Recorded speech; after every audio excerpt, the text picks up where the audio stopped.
بنی اسرائیل کے ایک بادشاہ کی لڑکی جو کہ بہت بڑی عابدہ تھی، ایک شہزادے نے ان سے نکاح کی درخواست کی۔ اس نے نکاح کرنے سے انکار کر دیا۔ پھر اپنی ایک لونڈی سے کہا کہ میرے واسطے ایک عابد، زاہد، نیک آدمی تلاش کرو جو فقیر ہو۔ لونڈی عابد اور زاہد آدمی کی تلاش میں نکلی اور ایک عابد زاہد کو شہزادی کی خدمت میں لے آئی۔ شہزادی نے اس سے پوچھا کہ اگر تم مجھ سے نکاح کرنا چاہو تو میں تمہارے ساتھ قاضی کے پاس چلتی ہوں۔ فقیر نے اس بات میں رضامندی کا اظہار کیا اور یہ دونوں قاضی کے پاس پہنچے اور نکاح ہو گیا۔ شہزادی نے فقیر سے کہا کہ مجھے اپنے گھر لے چلو۔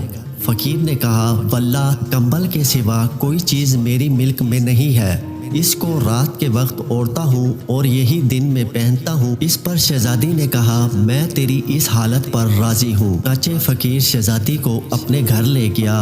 وہ دن بھر محنت کرتا اور رات کو اتنا پیدا کر لاتا جس سے افطار ہو جائے۔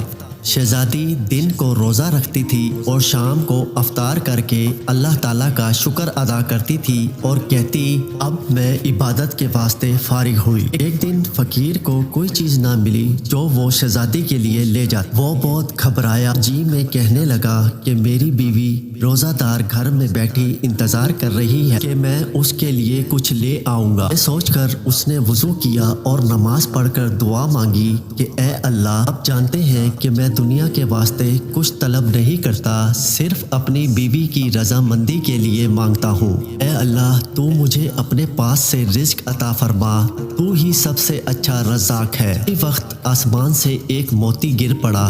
فقیر موتی لے کر اپنی بیوی کے پاس گیا۔ جب اس نے یہ دیکھا تو وہ ڈر گئی اور کہنے لگی یہ موتی تم کہاں سے لائے ہو؟ ایسا قیمتی موتی تو میں نے اپنے باپ کے پاس بھی نہیں دیکھا۔ درویش کہنے لگا آج میں نے رزق کے واسطے محنت کی لیکن کہیں کچھ نہ ملا تو میں نے سوچا کہ میری نیک بیوی افطار کے لیے گھر میں میرا انتظار کر رہی ہوگی، خالی ہاتھ کیسے جاؤں؟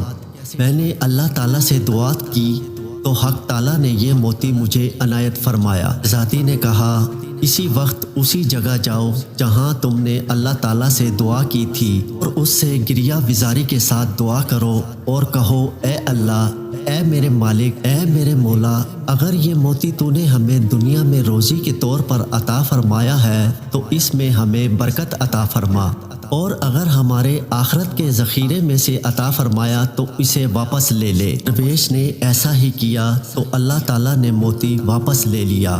فقیر نے واپس آ کر اس کے واپس لینے کی حقیقت سے شہزادی کو آگاہ کیا۔ شہزادی نے اللہ تعالیٰ کا شکر ادا کیا اور کہا کہ اے اللہ، تو بڑا رحیم و کریم ہے۔